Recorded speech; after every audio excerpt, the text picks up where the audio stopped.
Olá, pessoal! No bloco passado, nós encerramos ele com a classificação quanto à estabilidade, né? Vimos que a Constituição ela pode ser imutável, transitoriamente imutável, rígida, semi-rígida, ela pode ser super rígida, de acordo com Alexandre de Moraes, e ela pode ser flexível. Agora, nós iremos observar a Constituição quanto à extensão, a classificação constitucional quanto à extensão. Vem comigo no slide. Olha só, vamos lá.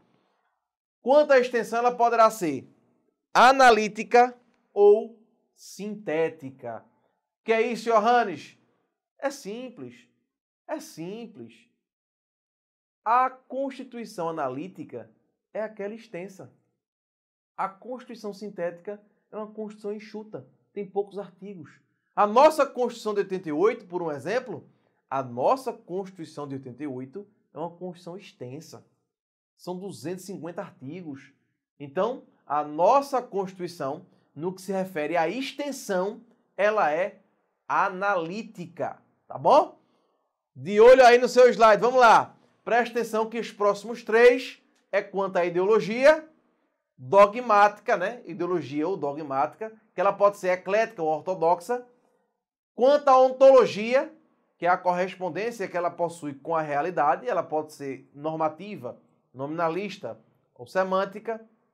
E quanto à finalidade, ela pode ser garantia, balanço ou dirigente. Vamos ver primeiro quanto à ideologia. Quanto à ideologia, a Constituição ela pode ser eclética ou ortodoxa.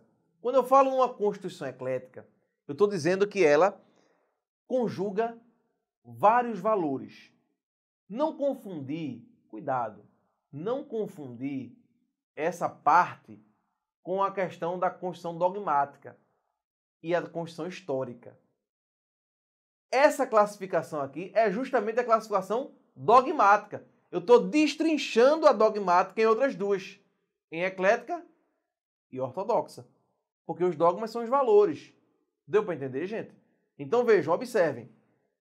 Quanto à dogmática, quanto à ideologia, a Constituição ela pode ser eclética ou pode ser ortodoxa. Quando ela é eclética, ela conjuga vários valores. Não um só. Não um só. Quando ela é ortodoxa, ela só conjuga um valor. Vamos dar exemplo para ficar claro? A nossa Constituição, por exemplo, de 88, é uma Constituição que conjuga vários valores. Você observe, só o fato de existir a possibilidade da liberdade de crença já conjuga todos os valores, né? Então você pode crer em quem você quiser. Vejam que a nossa Constituição ela é eclética, ela abre o leque para você se manifestar de forma religiosa da forma que você achar mais interessante. Então, observe que a nossa Constituição ela é eclética. No entanto, nós temos aí do outro lado a chamada Constituição ortodoxa. Exemplos de constituições ortodoxas. As três constituições da antiga União das Repúblicas Socialistas Soviéticas, né?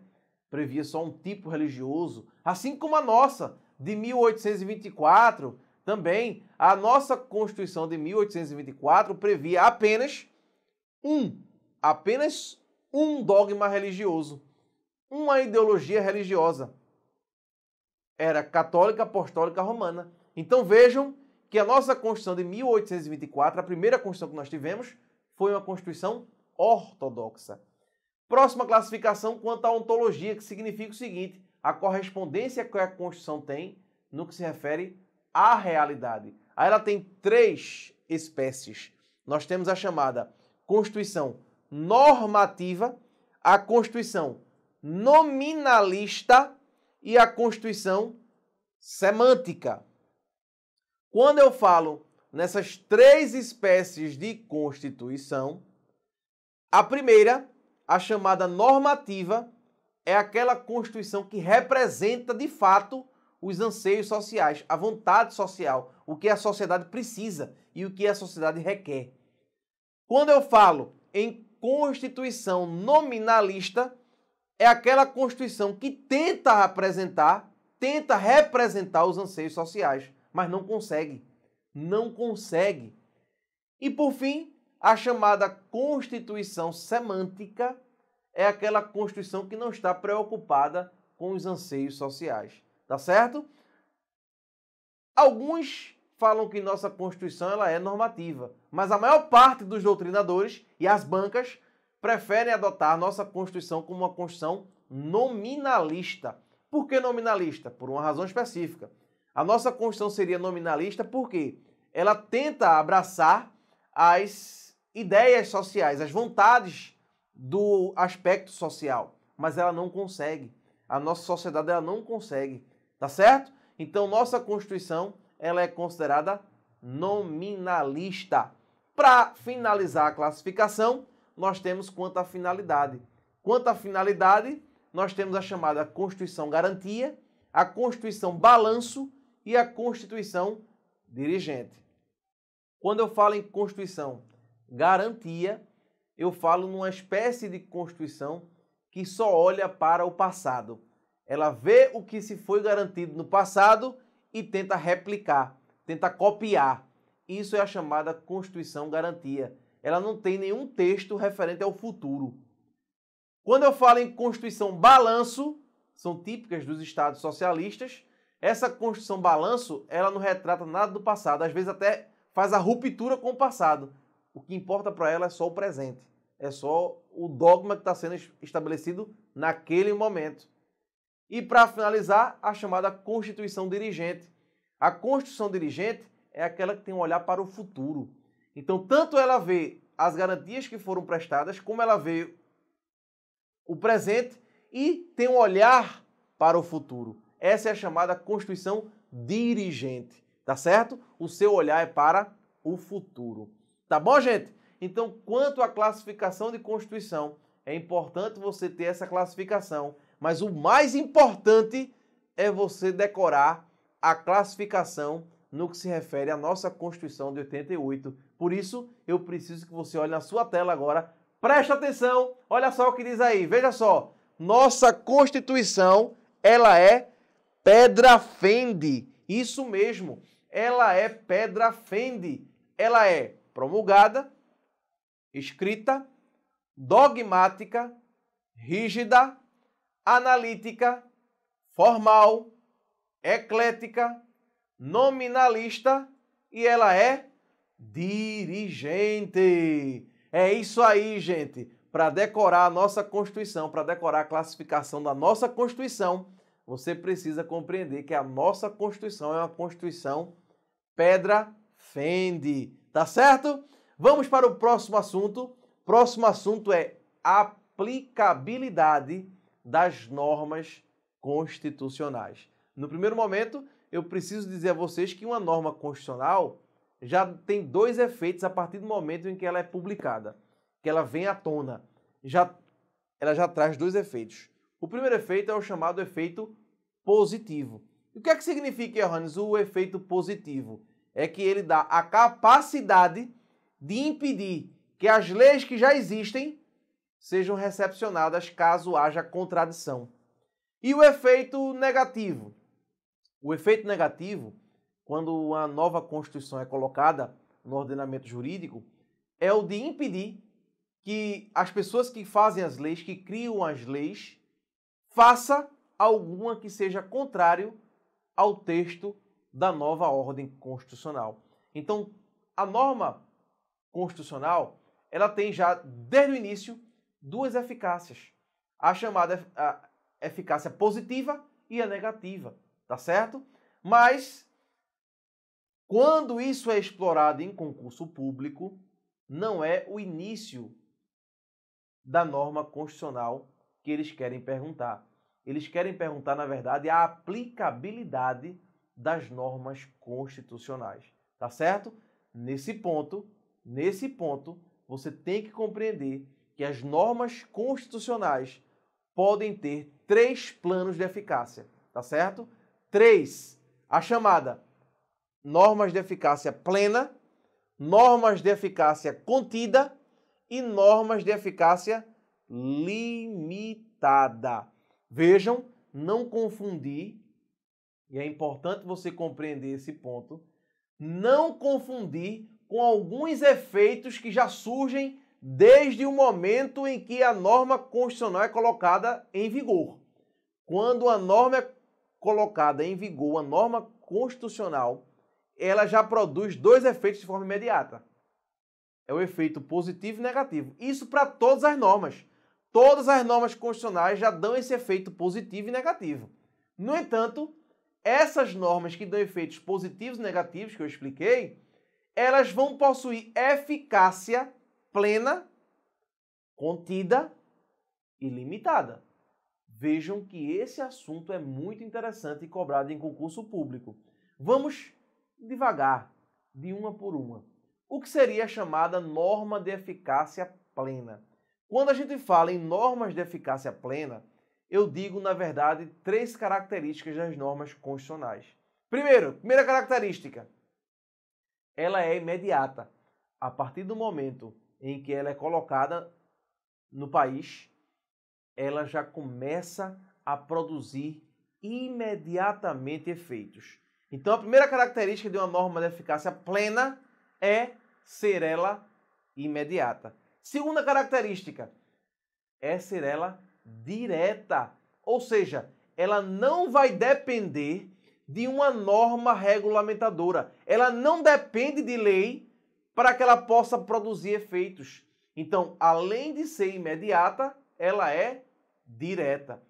E a última característica, a norma constitucional plena, ela é integral. Quando eu falo que ela é integral, eu estou dizendo que ela não sofre e não pode sofrer nenhum tipo de limitação. Então, tanto ela vai começar de forma imediata, como ela não vai precisar de norma regulamentadora e ela não vai sofrer nenhum tipo de limitação ou nenhum tipo de restrição. Ou seja, uma lei posterior não pode restringir esse direito. Deu para entender, gente? Isso é a chamada norma de eficácia plena. Temos um exemplo, o artigo 2º da Constituição Federal. De olho na sua tela. Vamos ler o artigo 2º, vamos lá. Olha só o que diz o artigo 2º. São poderes da União, independentes e harmônicos entre si, o Legislativo, o Executivo e o Judiciário. Olha, vejam, olhando para essa norma aí, o artigo 2º, dá logo para ver. A partir do momento que a Constituição foi publicada, já temos a Constituição desses poderes. Esses poderes já começam a trabalhar. Poder Legislativo, Executivo e Judiciário. Tá certo, gente? Então, vejam que essa é uma norma clara um exemplo claro de norma de eficácia plena. E a contida, Johannes? A contida, as duas primeiras características são iguais à da plena. A contida vai trazer uma pequena diferença no que se refere à sua integralidade. Quando nós estamos diante de uma norma constitucional de eficácia contida, eu digo que ela é possivelmente não integral. Ou seja, ela pode sofrer uma limitação posterior por uma lei. Dê um exemplo, Johannes. Vou dar. Vejam o inciso 13 do artigo 5º. Vamos lá, de olho na sua tela. Olha lá. Presta atenção, inciso 13. É livre o exercício de qualquer trabalho, ofício ou profissão, atendidas as qualificações profissionais que a lei estabelecer. Vejam, gente, prestem atenção que nesse ponto específico nós estamos diante de uma norma constitucional de eficácia contida, porque a Constituição disse assim: olha, trabalho, ofício e profissão, pode fazer qualquer coisa. Agora, se a lei trouxer requisitos, se a lei trouxer qualificações, você vai ter que se qualificar. Então vejam que fica muito simples aí. A lei ela pode, posteriormente, restringir. Se ela pode restringir posteriormente, estamos diante da chamada norma de eficácia contida. Ok? E a limitada, Johannes? Na limitada muda tudo. Na limitada muda tudo. Primeira característica da norma de eficácia limitada. Ela é mediata, significando dizer que ela não vai produzir os efeitos de forma imediata, né? Desculpe. ela não produzirá efeitos de forma imediata. Segunda característica, ela é indireta. Ela vai depender de uma norma regulamentadora. Não só isso, ela possui aplicação reduzida. Por que ela possui aplicação reduzida? Ela não possui aplicação integral. Ela não possui aplicação reduzida porque ela só tem um dos tipos de efeitos daqueles que nós vimos, que seria o efeito negativo. O único efeito que ela possui é o efeito negativo, de impedir que o legislador futuro ele legisle contra aquela norma, contra a Constituição. Somente isso. Tá certo, gente? Então, muito cuidado quanto a isso. Muito cuidado. Um exemplo claro que tem aí, que é muito frequente ser perguntado em concurso público, é a questão da greve.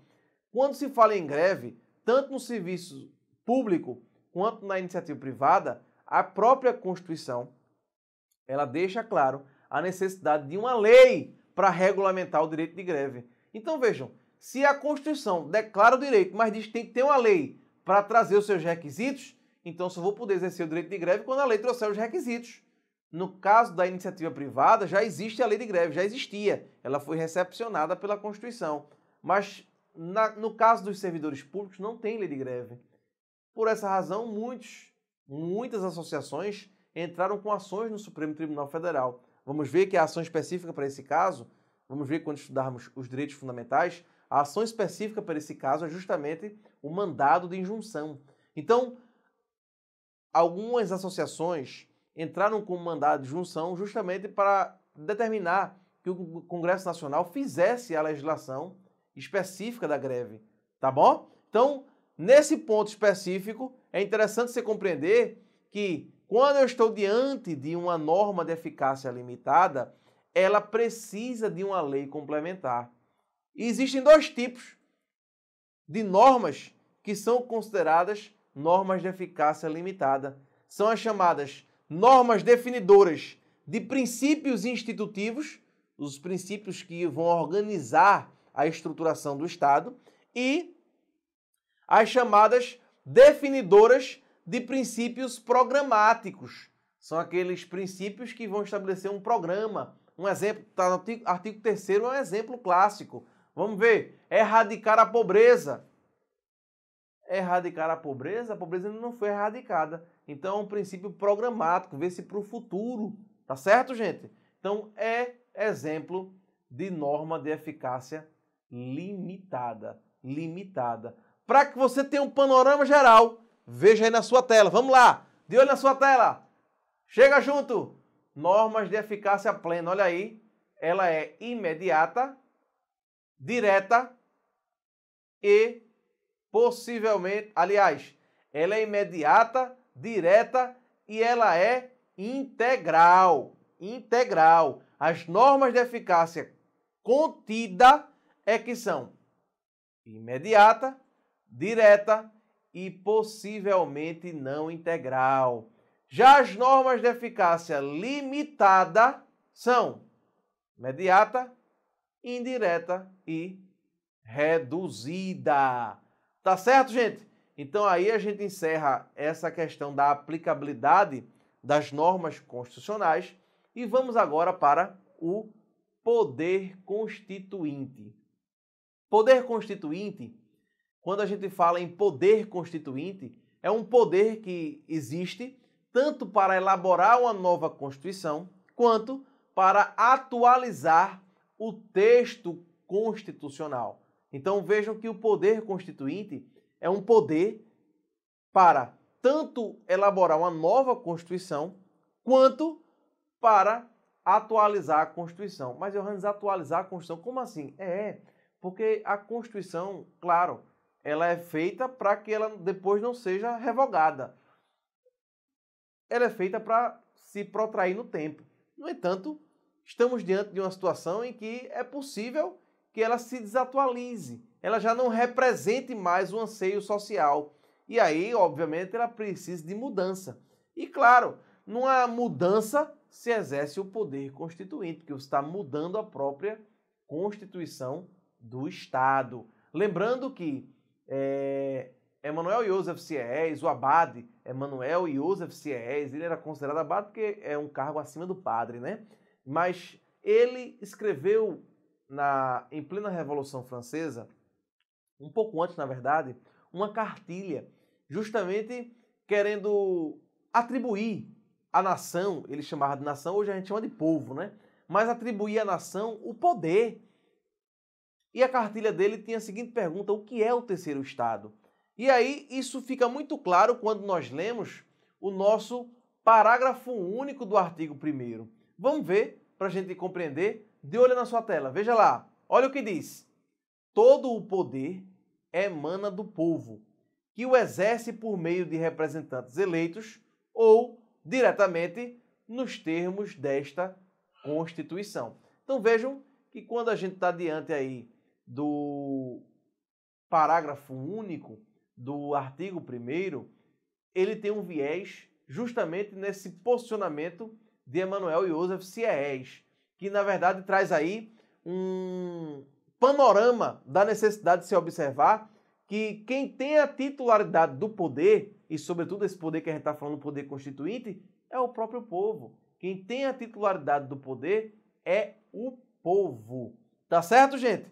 Mas o poder constituinte que nós vimos aí, que tanto dá a possibilidade de se elaborar uma nova Constituição, como dá a possibilidade de uma atualização da Constituição, ele possui uma divisão. E justamente é essa divisão que a gente precisa compreender. Portanto, o poder constituinte, ele é dividido em poder constituinte originário e poder constituinte derivado. Vejam, quando eu falo em poder constituinte originário, eu estou justamente dizendo que é o poder para criar uma nova Constituição. E essa criação da nova Constituição pode se dar de duas formas.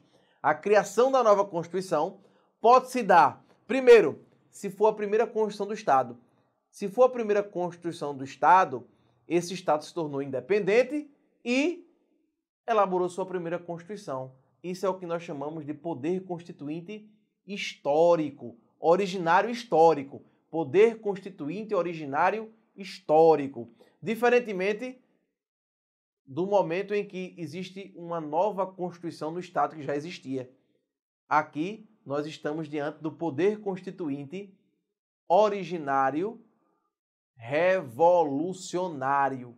Tá certo? Então são dois tipos de poderes constituintes originários. Um, o da primeira Constituição, que é o histórico. E o outro, quando já existia uma Constituição e agora está se fazendo uma nova. E aí nós estamos diante do chamado poder constituinte originário revolucionário. O poder constituinte originário possui algumas características que nós precisamos estudar. Primeira situação específica. Vejam, é importante a gente compreender esse tema. O poder constituinte originário, ele é inicial, ou seja, ele vai iniciar uma nova ordem jurídica, mas não só isso, ele é ilimitado juridicamente. Não existem limites jurídicos para o poder constituinte originário. Se ele quiser acabar com todos os direitos já consagrados, ele vai acabar, porque é uma nova Constituição. E uma nova Constituição não possui limite jurídico. Outra, é um poder incondicionado, não se sujeita a limites procedimentais. Além disso, ele é autônomo e permanente. Autônomo porque não depende de uma norma para poder vir a ser elaborado, e permanente porque ele se mantém latente durante todo o período em que a Constituição ela está vigorando. Tá certo, gente? Vimos o poder constituinte originário, que subdivide-se em histórico e revolucionário. Agora vejamos o chamado poder constituinte derivado. O poder constituinte derivado, ele, diferentemente do originário, ele, claro, ele é um poder condicionado. Ele é subordinado. Subordinado a quem? À própria Constituição. Então, é o poder constituinte originário que vai trazer as bases para a alteração futura dela própria, da própria Constituição, né? Então vejam que o poder constituinte derivado, que é a possibilidade de alteração da Constituição, é um poder que é subordinado. Como o próprio nome diz, ele é derivado. E temos aí duas espécies do poder constituinte derivado. Duas. O chamado poder constituinte derivado decorrente e o poder constituinte derivado reformador. São dois poderes constituintes derivados, tá certo? O poder constituinte derivado decorrente e o reformador. Vejam, quando estamos diante do chamado poder constituinte derivado reformador, nós dizemos que ele é o poder que dá a possibilidade de se fazer as emendas constitucionais e as emendas de revisão. As emendas de revisão não podem mais existir, né? Já se esvaíram no tempo. Foi justamente a época, 5 anos depois da nossa Constituição, tá bom? Mas as emendas constitucionais podem ainda acontecer. Basta atingir o quórum prescrito, né? Ser colocado nas duas casas, em 2 turnos de votação e passar por um quórum qualificado de 3/5, é possível emendar a Constituição. Mas não só isso. Nós também temos o chamado derivado decorrente. O chamado poder derivado decorrente é aquele em que se atribui às constituições estaduais a possibilidade da elaboração desse texto nos estados, tá certo? Então, quando eu falo em decorrente, eu falo na possibilidade de se utilizar o poder nos estados membros, tá bom, gente? Então, as constituições estaduais, elas existem por causa do poder constituinte derivado decorrente. Lembrar, se for derivado, ou será reformador ou será decorrente. Se for reformador, é a possibilidade de se alterar. Se for decorrente, é a possibilidade de se criar Constituição nos estados. Tanto criar as Constituições dos estados, quanto reformar essas constituições. Um cuidado específico. Existe poder constituinte derivado decorrente no Distrito Federal, mas não existe nos municípios. Porque nos municípios a lei orgânica baseia-se justamente na Constituição Estadual. Então, nos municípios não existe o poder decorrente atribuído aos municípios. Não existe. Não existe. E também uma pergunta que é muito recorrente em concurso público é se o poder constituinte originário, que é aquele que inaugura uma nova ordem constitucional, pode ferir os direitos adquiridos. Aí a resposta é sim, viu, gente? É sim. Pode sim retirar um direito adquirido. Uma nova ordem constitucional pode alterar ou tirar um direito adquirido. Tá bom, gente?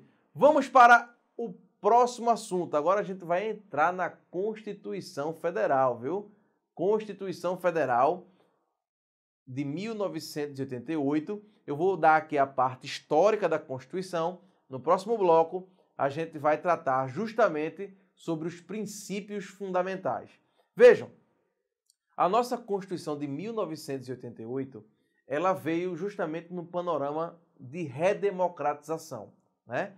Após o regime militar, né? Durante o regime militar, em 1982, existe aí o governo de Figueiredo, possibilitou a eleição para governadores, né? E na sequência, em 1985, nós temos justamente aí esse período de redemocratização, quando é entregue pelo governo militar o poder, né?